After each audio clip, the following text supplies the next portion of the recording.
नमस्कार मित्रांनो, कसे आहात सगळे? मजेत ना? स्वागत आहे आपलं सर्वांचं या यूट्यूब चॅनलवरती, ज्याचं नाव आहे आर के प्रॉपर्टी न्यूज. मित्रांनो, आज आपण पाहणार आहोत की सिडको 2018मध्ये जी लॉटरी झाली होती किंवा जी सोडत झाली होती 18-19मध्ये, आणि त्याच्यामध्ये ज्या विजेत्यांनी घराचे पैसे ऑलरेडी भरलेले आहेत किंवा ज्यांचे हप्ते सुरू आहेत, अशा विजेत्यांच्या संदर्भात आज महत्त्वाचा अपडेट आज आपण पाहणार आहोत. तत्पूर्वी मित्रांनो, ज्या विजेत्यांनी याच्या संदर्भात बातमी ऑलरेडी पाहिली असेल किंवा वाचली असेल, त्यांनी हा व्हिडिओ स्किप केला तरी चालेल, परंतु ज्यांनी ही बातमी पाहिली नसेल किंवा वाचली नसेल, त्यांनी मात्र हा व्हिडिओ कंटिन्यू करावा. मित्रांनो, आपल्याला माहिती आहे की सध्या जी लॉटरी आहे, सिडकोची लॉटरी जी येणार होती, अपकमिंग लॉटरी, ती कोरोनामुळे रद्द झालेली आहे. त्याशिवाय मी खारघरीतील एक व्हिडिओ अपलोड केला होता की तिथली पोझिशन कधी होईल. त्याच्यामध्ये मी सांगितलं मित्रांनो की दसऱ्याच्या आसपास तुम्हाला पोझिशन होऊ शकतं, असे मी स्पष्टपणे सांगितलेलं आहे. त्याशिवाय जे सानपाडा जुईनगर स्टेशनच्या आजूबाजूला जे काम सुरू आहे, त्यालाही कुठेतरी आता स्थानिकांचा विरोध होतो आहे, त्याच्या संदर्भात मी हे व्हिडिओ अपलोड केलेला आहे. त्याशिवाय खारघर स्टेशनजवळ जो गृहप्रकल्प सुरू आहे, त्याचाही व्हिडिओ मी अपलोड केलेला आहे, ते तुम्ही पाहिले नसतील तर पाहून घ्या. आता महत्त्वाचा प्रश्न हा आहे मित्रांनो की जो सिडकोचे 15,000 घरांचं जे पोझिशन होणार होतं ऑक्टोबर 2020मध्ये, त्याचा पहिला जो मुहूर्त होता ऑक्टोबर 2020चा, तो चुकला. कोरोनाचं कारण सांगून त्या घरांचं पोझिशन कुठेतरी डिले करण्यात आलं, उशीर होईल असं सांगण्यात आलं, कारण बांधकाम अपूर्ण आहे, मजूर भेटत नाहीत, अशी काही कारणं सांगण्यात आलेली होती.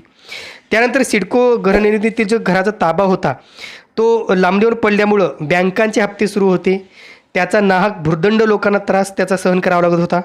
आणि त्याच्यानंतर दुसरी जी डेडलाईन सिडकोकडून देण्यात आलेली होती, ती होती मार्च 2021.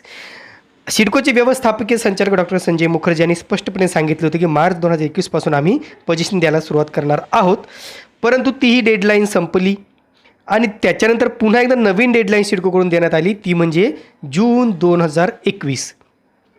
आता जून 2021मध्ये सुद्धा पोझिशन होईल असं कुठेतरी वाटत असतानाच, म्हणजे असं वाटत होतं की आता आपल्याला कुठेतरी पोझिशन होऊ शकतं, त्यातच आता परत अजून एक नवीन डेडलाईन आपल्याला येणार आहे. आणि त्याच्यामध्ये असं कुठेतरी सांगितलं होतं की अजून पुढे 5 ते 6 महिने, जवळजवळ 5 महिने घरांचं पोझिशन हे देता येणार नाही आहे. त्याच्या संदर्भातही आपण काही अपडेट आपण मध्यंतरी पाहिलेले आहेत की आणखी 5 महिन्याची प्रतीक्षा ही घराचा ताबा घेण्यासाठी आपल्याला करावी लागणार आहे. म्हणून एकंदरीत आता कुठेतरी विजेत्यांचा जो संयमाचा बांध आहे, तो कुठेतरी फुटताना दिसतोय. विजेत्यांची जी सहनशीलता आहे, ती कुठेतरी संपताना दिसते. आणि ह्याच्यामुळेच ह्या सिडकोचा जो काही कारभार चाललेला आहे, त्याच्या विरोधात त्यांनी एकत्र येऊन लढा देण्याचं ठरवलेलं आहे. आता एक अपडेट आहे मित्रांनो, ही एका वृत्तपत्रात आलेली बातमी आहे, लोकसत्ता पेपरमधील आलेली बातमी आहे. प्रथम आपण पाहूया मित्रांनो, नेमकं या बातमीत काय सांगितलेलं आहे. सिडकोचे लाभार्थी संघटित होणार. लोकसत्ता विशेष प्रतिनिधी, नवी मुंबई.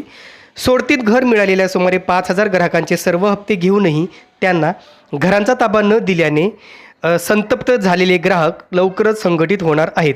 त्यासाठी त्यांनी समाज माध्यमावर एकत्रित येण्याचे आवाहन केले असून मे अखेरपर्यंत घरांचा ताबा देण्यास सुरुवात करणार असल्याचे जाहीर करणारे सिडकोने मे महिना सुरू झाला असला तरी करारनामा, नोंदणी या ताबा देण्यासाठी लागणाऱ्या प्रक्रियांची सुरुवात केलेली नाही. त्यामुळे सिडकोवर भरवसा नाही, अशी भावना या ग्राहकांनी व्यक्त केली आहे. सिडकोला सुमारे 18,000 घरांचा ताबा देणे शिल्लक आहे. ऑक्टोबर 2018मध्ये लाभार्थी ठरलेल्या ग्राहकांना हा ताबा ऑक्टोबर 2020पर्यंत देण्यात येणार होता. मात्र याच वर्षी कोरोना साथीने थैमान घातल्याने पहिले 6 महिने सर्व ठप्प होते. त्यानंतर सप्टेंबरमध्ये या घरांच्या बांधकामांना पुन्हा सुरुवात झाल्यानंतर या 18,000 घरांपैकी 5,000 ते 6,000 घरांचा ताबा मार्च 2021मध्ये देण्यात येईल, असे सिडकोच्या वतीने स्पष्ट करण्यात आले होते. त्यानंतर ही तारीख पावसाळ्या अगोदर अर्थात मे अखेरीस जाहीर करण्यात आली होती. पण हा ताबा देण्यासाठी सिडकोला ज्या प्रक्रिया राबवाव्या लागणार आहेत, त्यांचा अद्याप थांगपत्ता नाही, असे ग्राहकांनी सांगितले. ताबा देण्यासाठी सिडकोबरोबर करारनामा तसेच राज्य शासनाची नोंदणी करणे आवश्यक आहे. आणि ती नोंदणी जी आता राज्य शासनाची नोंदणी करण्यासाठी ती नोंदणी प्रक्रिया अजून सुरू झालेली नाही. सिडकोने एकही हप्ता न भरलेले किंवा थकीत हप्ते असलेल्या ग्राहकांना 31 जुलैपर्यंत मुदतवाढ दिली आहे. त्यामुळे तोपर्यंत किमान ग्राहकांना ताबा मिळणार नाही, असे दिसून येत आहे. सिडको प्रशासन हे गेंड्याच्या कातडीचे असून त्यांच्या मुदतीवर विश्वास राहिलेला नाही, अशी या ग्राहकांचे आरोप आहेत. गेल्या वर्षी 2,500 ग्राहकांचे रद्द झालेली घरे कायम ठेवण्यासाठी हप्ते भरण्यास मुदतवाढ मुख्यमंत्री उद्धव ठाकरे यांनी दिली होती. त्यामुळे सर्व हप्ते भरलेल्या ग्राहकांना एक तर घरांचे हप्ते घरांचा ताबा पावसाळ्यापूर्वी देण्यात यावा किंवा घरांचे हप्ते सिडकोने भरावेत अशी मागणी ग्राहकांच्या वतीने केली जात आहे. सर्व हप्ते भरलेल्या ग्राहकांचा भरणा जास्त आहे ते समाज माध्यमांद्वारे एकत्रित येणार आहेत. ह्याच्यावर एक गोष्ट लक्षात येते मित्रांनो, की ज्यांनी आतापर्यंत घरांचे हप्ते भरलेले आहेत, ज्यांना हा भूदंड पडतोय, असे सर्व विजेते एकत्रित येऊन कुठेतरी आता या सिडकोच्या जो काही पेमेंट ताबा उशीर होतो की ताब्याला उशीर होतोय, मुदतवाढ दिली जाते, त्याच्या विरोधात मात्र कुठेतरी आता काहीतरी हालचाली करण्याच्या प्रयत्नात दिसून येत आहेत. या ठिकाणी एक विजेते आहेत मित्रांनो, पण त्यांचं एक प्रतिक्रिया जाणून घेऊया. सिडकोचे घर मिळाले म्हणून खुश झालो, पण त्यावर सिडकोनेच पाणी फेरले आहे. कर्ज काढून सिडकोचे सर्व हप्ते भरले आहेत. आता दुहेरी खर्च सुरू झाला आहे. कोरोनामुळे व्यवस्थापनाने वेतन कपात केली आहे, त्यामुळे आर्थिक गणित कोलमडले आहे. सिडकोने लवकरच घरांचा ताबा द्यावा किंवा बँकेचे हप्ते भरावेत. BV देशमुख, खारघर, सेक्टर 40मधील लाभार्थी आहेत. एकंदरीत यानंतर मात्र एकत्रित येऊन सिडकोच्या या निर्णयाविरोधात काहीतरी हालचाली करण्याची तयारी विजेत्यांची झालेली आहे. आता आपल्याला माहीत आहे मित्रांनो, की आता ह्याच्यानंतर सुद्धा कोरोना योद्ध्यांसाठी आता नवीन एक गृहनिर्माण योजना लॉन्च केली जाणार आहे किंवा एक हाऊसिंग स्कीम आणली जाणार आहे.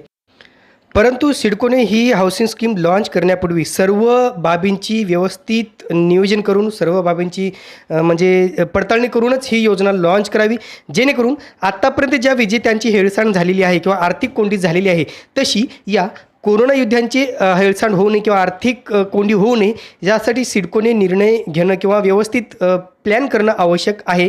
अन्यथा या कोरोना योद्ध्यांची सुद्धा परिस्थिती आता जी आपल्या विजेत्यांची परिस्थिती आहे तशीच होऊ शकते आणि हा कुठेतरी कोरोना योद्ध्यांचा अपमानही होऊ शकतो. कारण अनेक कोरोना योद्धे हे कंत्राटी पद्धतीवर काम करत आहेत. अनेक कोरोना योद्ध्यांचे हे जे पेमेंट आहे ते खूप कमी आहे आणि अशा परिस्थितीमध्ये ही हाऊसिंग स्कीम लॉन्च केल्यानंतर जर त्यांची आर्थिक कोंडी झाली तर त्यांना ती आर्थिक कोंडी अद्यापही परवडणारी नाही आहे. म्हणून सिडकोने ज्या काही योजना आणायच्या असतील त्याच्या बाबतीत व्यवस्थित नीट अभ्यास करून येणाऱ्या काळात ज्या ज्या समस्या आहेत त्याचा अभ्यास करून सर्व येणारे धोके लक्षात घेऊनच ही योजना लॉन्च करावी किंवा अशा अनेक योजना लॉन्च कराव्यात. आणि जे विजेते आहेत 2018-19मधले ज्यांनी घरांचे हप्ते भरलेले आहेत त्यांच्या बाबतीत मात्र कुठेतरी सिडकोने एक चांगला निर्णय घेणं आवश्यक आहे, जेणेकरून त्यांचा आर्थिक बोजा कमी होऊ शकेल आणि त्यांचं पोझिशन हे लवकरात लवकर होऊ शकेल. तुर्तास मित्रांनो इथेच थांबतो. पुन्हा भेटूया एका नवीन व्हिडिओसह. तोपर्यंत आपली रजा घेतो. धन्यवाद.